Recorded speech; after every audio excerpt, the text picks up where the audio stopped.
নমস্তে। আপনি শুনছেন মানব পরিচয়, মানবতার পরিচিতি।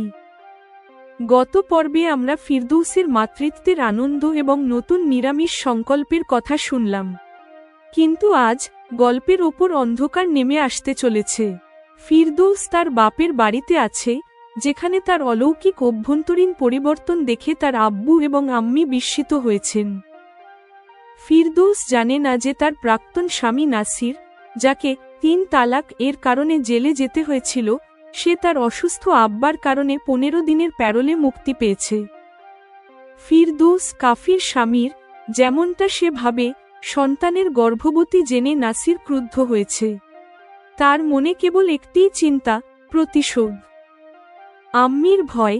নাসিরের আম্মি ভয় পেয়েছিলেন যে তার ছেলে অতিরিক্ত রাগের মাথায় এমন কোনো কাণ্ড করে না ফেলে যাতে সে আর জীবিত অবস্থায় বাইরে আসতে না পারে।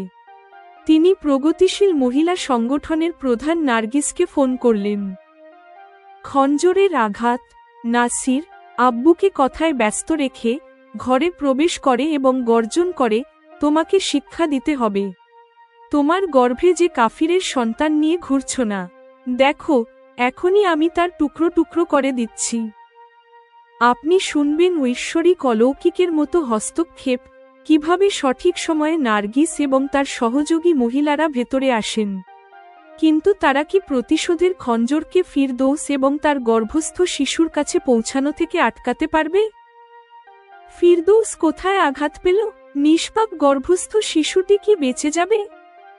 হাসপাতালে বিপর্যস্ত ফিরদৌসকে বিচারক হরিশচন্দ্র কিভাবে সামলান, এবং হরিশচন্দ্রের জাদুকরী প্রেম ও সেবায় ফিরদৌসের আঘাত কত দ্রুত সারে? ফিরদৌস জিজ্ঞাসা করলেন, এই লোকেরা কেমন অদ্ভুত যে ধর্ম থেকে প্রেম নয়, বরং ঘৃণা করতে শেখে। হরিশচন্দ্র তার স্ত্রীকে কিভাবে শান্ত করলেন, এবং কেন তিনি এই রাক্ষসকে তার মন থেকে বের করে দেওয়ার পরামর্শ দিলেন? শুনুন নিষ্ঠুরতার দংশন এবং প্রেমের অমোঘ সুরক্ষার এই গাথা, মানব পরিচয়। আপনি শুনবেন পর্ব 6, প্রতিশোধের খঞ্জর এবং প্রেমের সুরক্ষা। বাপের বাড়িতে ফিরদৌসের 2 দিন হল। পাড়া প্রতিবেশী, পরিচিত এবং আত্মীয়দের মধ্যে এই খবর ছড়িয়ে পড়েছে যে ফিরদৌস গর্ভবতী। নতুন ফিরদৌস এর বাপের বাড়িতে আসায় ফিরদৌসের আম্মি, আব্বু অত্যন্ত খুশি। তারা এই অভিজ্ঞতা পেয়ে অবাক যে একজন ব্যক্তির প্রভাব কিভাবে কারো সম্পূর্ণ রূপ পরিবর্তন করতে পারে। তালাক দেওয়ার তিক্ত ঘটনার দিন থেকেই তারা ফিরদৌসের পরিবর্তিত ব্যক্তিত্বের সাক্ষী হয়েছেন। আইনজীবী হওয়ার পরেও ফিরদৌস তাদের বিনয়ী এবং লাজুক মেয়ে ছিলেন, কিন্তু প্রতিকূল সময়ের চ্যালেঞ্জ তার মধ্যে সাহসের সঞ্চার করেছিল। এটিও ঈশ্বরের এক অলৌকিকতা বলতে পারেন। ফিরদৌস হরিশচন্দ্রকে খুঁজে পেলেন এবং তার সাথে প্রায় 1.5 বছরে ফিরদৌস আরও বেশি, বরং অলৌকিকভাবে বদলে গেলেন। এখন তিনি আমিষ খাবার খান না। এখন তিনি গর্ভবতীও। গর্ভাবস্থার কারণে তার ওজন কিছুটা বেড়েছে। তার এখনকার পোশাক এবং চালচলন ফিরদৌসের সম্ভ্রান্ত হওয়ার বিষয়টি নিশ্চিত করছে। এই সব তো ফিরদৌসের মধ্যে শারীরিক পরিবর্তন। ফিরদৌসের আম্মি এবং আব্বুর আরও বেশি বিস্ময় ফিরদৌসের মধ্যে হওয়া অভ্যন্তরীণ পরিবর্তন অনুভব করে হচ্ছে। তারা তাদের মেয়েকে এখন প্রচণ্ড আত্মবিশ্বাসে পূর্ণ দেখতে পাচ্ছেন। সাহস তার মধ্যে একজন বীরাঙ্গনার মতো দেখায়। এই সব সত্ত্বেও ফিরদৌসের ব্যক্তিত্বে অহংকার এতটুকুও দেখা যায় না। প্রতিটি কথায় ফিরদৌসের দ্বারা সঙ্গে সঙ্গে সব দিক বিবেচনা করা চুটকি বাজানোর মতো সহজ ব্যাপার হয়ে দাঁড়িয়েছে। তখন আম্মি থাকতে পারলেন না। তিনি জিজ্ঞাসা করলেন, ফিরদৌস, হরিশচন্দ্র সাহেব কি কোনো জাদুকর নাকি? ফিরদৌস হেসে বললেন, জি হ্যাঁ আম্মি, আমারও তাই মনে হয়। যাদের আমরা কাফির বলি, হরিশচন্দ্র জি তেমন কাফিরও নন। তিনি বিবাহের দিন থেকেই এই চেষ্টা করেছেন যে তাকে বিয়ে করার পরেও আমার ধর্মীয় বিশ্বাস যেন আগের মতোই থাকে। তবুও এখন আমার এটা স্বীকার করতে কোনো দ্বিধা নেই যে তার গুণাবলী অনুভব করে আমি এমন প্রভাবিত হয়েছি যে স্বপ্রেরণাতেই তার বিশ্বাস ও আস্থারা আমার মধ্যে স্থান করে নিয়েছে। আব্বু বললেন, ফিরদৌস, এভাবে তো তুমি মুসলমানই থাকবে না। এই বিষয়ে চিন্তা করে ফিরদৌস উত্তর দিলেন, আব্বু, যখন হরিশচন্দ্র জি আমাকে আমার বিকল্প বেছে নিতে স্বাধীনতা দিলেন, তখন আমি নিজের উপর একটি বড় দায়িত্ব অনুভব করলাম। আমি গোঁড়া হয়ে তার সামনে নিজেকে স্বার্থপর দেখাতে চাইনি। তাই আমি নিজে অন্য একটি সম্প্রদায়ের মেয়ে হয়েও তার বাড়ির রীতিনীতি বদলাতে দিইনি। আমি চাই না যে আমার মুসলিম পটভূমির লালন পালনকে কেউ সংকীর্ণ বলে। আম্মি বললেন, ফিরদৌস, হরিশচন্দ্র সাহেব চালাকি করে তোমাকে নিজের রঙে রাঙিয়ে নিয়েছেন। ফিরদৌস একজন আইনজীবীর মতো নিজেকে ডিফেন্ড করে বললেন, আম্মি, এটাকে আপনি যা খুশি বলুন, কিন্তু আমার এখনকার স্বামী হরিশচন্দ্র নিঃসন্দেহে আমার প্রথম স্বামী, সেই নাসিরের তুলনায় উচ্চ মানের পুরুষ। সেই নাসির তো আমাকে এমনভাবে আশ্রয়হীন করেছিল যে আমার প্রাণের উপর বান এসেছিল। আমি যদি সেদিন বেঁচে না যেতাম, তবে আমার ধর্ম দিয়ে কি হতো? আব্বু আম্মি তখন ফিরদৌসের সঙ্গে একমত না হয়েও এই ভেবে চুপ রইলেন যে 4 দিনের জন্য বাপের বাড়ি আসা মেয়েটিকে এখানে সময় কোনো বিষাদে কাটাতে না হয়। এখানে ফিরদৌস জানে না যে নাসির এই সময় তার আব্বার গুরুতর অসুস্থতার কারণে 15 দিনের প্যারোলে মুক্ত হয়েছে, এবং যেই মুহূর্তে সে তার প্রাক্তন স্বামী নাসিরকে এইভাবে ধিক্কারের সাথে স্মরণ করছে, সেই সময়ে সেখানে নাসির ফিরদৌসের কাফির স্বামীর, যেমন সে ভাবে, সাথে গর্ভবতী হওয়ার খবর শুনে ক্রোধে জ্বলছে। সে যৌক্তিক বুদ্ধি প্রয়োগ করে এটা মানতে পারছে না যে কাফির না হয়েও সে নিজে ফিরদৌসের জীবন নরক বানাতে কোনো কমতি রাখেনি। ফিরদৌসের উপর নাসিরের রাগ, 3 তালাকের কারণে তাকে 3 বছরের জেল হয়েছে, সেই বিষয়ে ততটা নেই যতটা রাগ তালাকের পরে ফিরদৌসের এক কাফিরের সাথে বিয়ে করে নেওয়ার। এখন যখন সে ফিরদৌসের গর্ভবতী হওয়ার কথা শুনছে, সে সব সময় ফিরদৌসের গর্ভস্থ শিশুকে কোনো বিছার মতো কামড়াচ্ছে বলে অনুভব করে। বিছার হুলের মতো এই অনুভূতিতে সে একা থাকলে অস্থির হয়ে ওঠে। সে তার অসুস্থ আব্বার সেবা এবং তার চিকিৎসার চিন্তা ছেড়ে দিয়ে পরিকল্পনা করতে ব্যস্ত যে কিভাবে সে ফিরদৌসের কাছ থেকে প্রতিশোধ নেবে এবং তাকে একটি শিক্ষা দেবে। পরের দিন সে 25 কিলোমিটার দূরে ফিরদৌসের বাড়ির দিকে রওনা হয়। তখন তার চিন্তাগুলো তার আম্মির কাছে ভয়ঙ্কর মনে হল। তার আম্মি এই ভেবে উদ্বিগ্ন হলেন যে তার একমাত্র ছেলে ইতিমধ্যেই সাজা কাটছে। অতিরিক্ত রাগের মাথায় সে এমন কোনো কাণ্ড করে না ফেলে যে জীবিত অবস্থায় জেলখানার বাইরেই আসতে না পারে। এই উদ্বেগে আম্মি নাসিরকে থামালেন। আম্মি থামানো সত্ত্বেও যখন সে থামল না, তখন বাধ্য হয়ে নাসিরের আম্মি তার সম্প্রদায়ের প্রগতিশীল মহিলাদের সংগঠন পরিচালনাকারী নার্গিসকে ফোনে খবর দিলেন। আম্মি নার্গিসকে বললেন, মেয়ে নার্গিস, আমার ছেলে নাসির খঞ্জর নিয়ে বিপজ্জনক চিন্তাভাবনা নিয়ে ফিরদৌসের আব্বার বাড়ির দিকে রওনা হয়েছে। তারপর তিনি ঠিকানা দিয়ে নার্গিসের কাছে মিনতি করলেন, দয়া করে আপনি ফিরদৌসকে তার রাগ থেকে বাঁচান। এদিকে দরজার খিল খটখটানোর শব্দে ফিরদৌসের আব্বু দরজা খুললেন। দরজায় নাসিরকে দেখে তিনি তার বিপজ্জনক উদ্দেশ্য সম্পর্কে না জেনে স্নেহভরে বললেন, ও নাসির বেটা, তুমি এসো, এখানে বসো। এই বলে আব্বু তাকে সোফায় বসতে ইশারা করলেন। বসার পর নিজেকে স্বাভাবিক দেখানোর চেষ্টা করে নাসির জিজ্ঞাসা করল, আমি শুনেছি ফিরদৌস এসেছে? নাসিরের ভেতরে ভয়ানক ঘৃণা ভরা আছে। আব্বু তা অনুমান করতে পারেননি। তিনি হ্যাঁ সূচক মাথা নাড়লেন, একই সাথে ফিরদৌসকে ডাকলেন। ফিরদৌস, এসো, দেখো তো কে এসেছে। এই কথায় ফিরদৌস ভেতর থেকে এলেন। নাসিরকে দেখে তিনি অবাক হলেন, কিন্তু ভয় পেলেন না, কারণ তিনি নিজের বাড়িতে আছেন। আব্বুও তার সাথেই আছেন। ফিরদৌস জিজ্ঞাসা করলেন, আপনার সাজা কি শেষ হয়ে গেছে?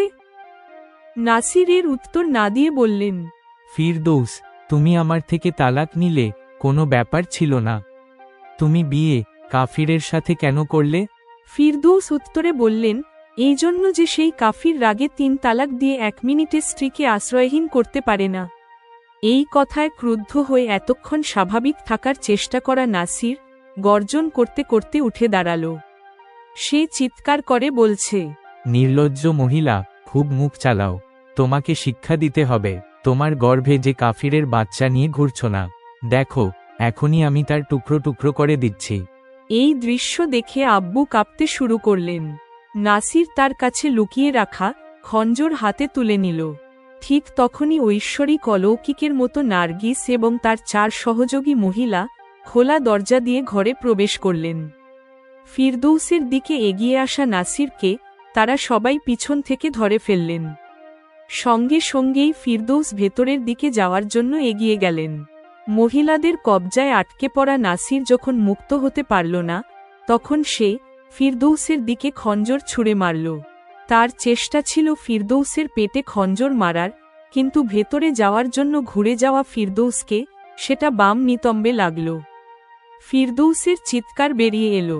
ভেতর থেকে আসা তার আম্মি সেই মুহূর্তে তাকে নিজের বাহুতে ধরে না নিলে সে পড়ে যেত। ততক্ষণে এই গোলমাল এবং আওয়াজ শুনে আশপাশের কিছু লোক এসে পড়ল, যারা নাসিরকে নিয়ন্ত্রণে আনল। তারপর দ্রুত ফোন করা হলো। প্রথমে অ্যাম্বুলেন্স পৌঁছাল, যা ফিরদৌসকে নিয়ে দ্রুত হাসপাতালের দিকে রওনা হল। কয়েক মিনিট পর পুলিশের গাড়ি পৌঁছাল। নাসিরকে হেফাজতে নেওয়া হল। হরিশচন্দ্র ফিরদৌসের পৌঁছানোর আগেই হাসপাতালে পৌঁছে গিয়েছিলেন। স্ট্রেচারের সাথে সাথে হেঁটে তিনি ফিরদৌসকে সান্ত্বনা দিলেন। তার উপস্থিতি মাত্রেই ফিরদৌসের মনোবল বেড়ে গেল। তারপর ডাক্তার অবিলম্বে চিকিৎসা শুরু করলেন।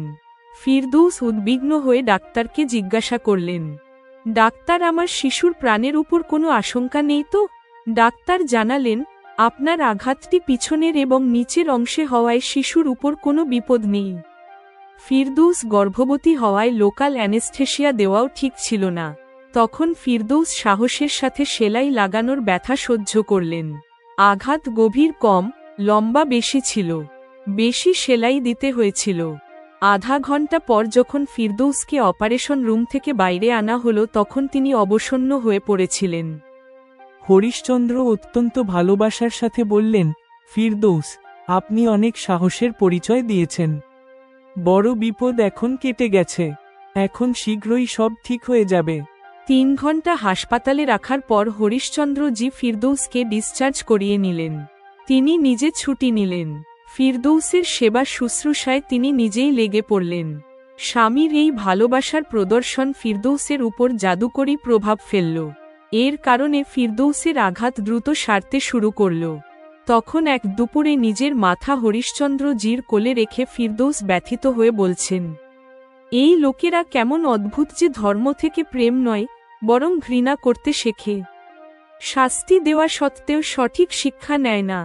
নিজেদের স্ত্রীদের সামনে এরা সিংহ, পর নারীদের পিছনে ভেজা বিড়াল হয়ে ঘোরাফেরা করে। এদের কিভাবে শুধরানো যায় তা বোঝা যায় না। হরিশচন্দ্র বললেন, ফিরদৌস, আপনি নিজেকে এই নেতিবাচক চিন্তা থেকে মুক্ত রাখুন। আপনি সেই মানুষটিকে আপনার মন ও মস্তিষ্ক থেকে বের করে দিন। আপনি এটা ভাবুন যে এই মুহূর্তে আপনার গর্ভে আমাদের শিশু রয়েছে। তার ছায়া এবং নেতিবাচক চিন্তা তার উপর ভালো প্রভাব ফেলবে না। ফিরদৌস বললেন, জি, আপনি বলছেন তো নিন, আমি এখনই এই চিন্তাগুলোকে বাইরে ফেলে দিচ্ছি। কিন্তু আমার প্রার্থনা এই যে আপনি এমন রাক্ষসকে মানুষ বলে মানুষের অপমান করবেন না। সে আমার গর্ভস্থ নিষ্পাপ শিশুটিকে বলিদানের পশুর মতো ট্রিট করেছে। এখন আপনি শুনুন মানব পরিচয় এর এই পর্বের উপর জেমিনাই দ্বারা লেখা পর্যালোচনা, সমালোচনা এবং নির্দেশিকা। উপশিরোনাম, প্রতিশোধের খঞ্জর এবং প্রেমের সুরক্ষা। এই পর্ব ধর্মীয় গোঁড়ামির অমানবিক দিক এবং সামাজিক প্রগতিশীলতার শক্তিকে একসঙ্গে মঞ্চে নিয়ে আসে। এটি প্রমাণ করে যে ভালোবাসার প্রাসাদ তৈরি করার জন্য ঘৃণার উপাদানগুলোকে মূল থেকে উপড়ে ফেলা কতটা জরুরি। 1. নাসির, গোঁড়ামির মারাত্মক পরিণতি। নাসিরের চরিত্র এখানে রক্ষণশীল অহংকারের সবচেয়ে বিকৃত রূপ দেখায়। তার জেলে যাওয়ার দুঃখ নেই, দুঃখ এই যে ফিরদৌস তার ধর্মের বাইরে বিয়ে করে প্রতিশোধ নিয়েছে। বিছার হুলের মতো গর্ভস্থ শিশুর অনুভূতি, তার ঈর্ষা, পুরুষতান্ত্রিক আধিপত্য এবং অজ্ঞতার প্রতীক।